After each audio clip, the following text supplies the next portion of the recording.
आता बातमी सोलापुरातून। सोलापूर जिल्हा दुष्काळाच्या छायेत आहे। सोलापूर जिल्ह्यातील लांबोटी या ठिकाणी असलेल्या कोरडी या ठिकाणच्या विहिरी कोरड्या पडल्याच्या पाहायला मिळत आहेत।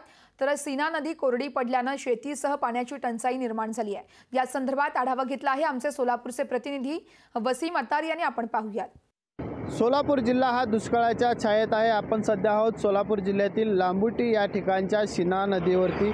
आपण जर या ठिकाणी पाहू शकता की लांबोटी या ठिकाणची असलेली सीना नदी जी आहे ते पूर्णपणे कोरडी जी आहे ते या ठिकाणी पडलेली आपल्याला दिसत आहे। मोठ्या प्रमाणात पाणी जे आहे ते या नदीला असतं, मात्र ही नदी सध्या जी आहे ते कोरडी पडलेली आपल्याला दिसत आहे। या नदीवरच्या अनेक भागातून जे आहे ते शेतीला पाणी पुरवठा केला जातो, मात्र या नदीतच पाणी नसल्यामुळे शेतीला देखील पाणी पुरवठा जो आहे तो ठप्प झालेला आहे। या नदीच्या भागातील जे असलेली मोठ्या प्रमाणात जनावरांचा चारा देखील जे आहे त्या नदीच्या पाण्याच्या माध्यमातून निर्माण केला जातो, मात्र नदीत पाणीच नसल्यामुळे जे आहे तो चारा देखील जनावरांचा निर्माण करण्यासाठी शेतकऱ्यांना मोठ्या अडचणीला सामोरे जावं लागत आहे। एकंदरीत पाहायला गेलं तर सोलापूर जिल्हा हा सध्या दुष्काळाच्या छायेत येत आहे। त्यामुळे सोलापूर जिल्ह्यातील अनेक जे आहे ते नाल्या आहेत, जे ओढे आहेत ते ओस पडताना दिसत आहेत। त्याच पद्धतीने जे आहे ते मोठी नदी म्हणून जे आहे ती सीना नदी ओळखली जाते, मात्र ही सीना नदी देखील जे आहे ते कुठेतरी आता सध्या आपल्याला कोरडी पडल्याचं चित्र जे आहे ते या ठिकाणी आपल्याला दिसत आहे। त्यामुळे प्रशासनाकडून जे आहे ते शेतकऱ्यांच्या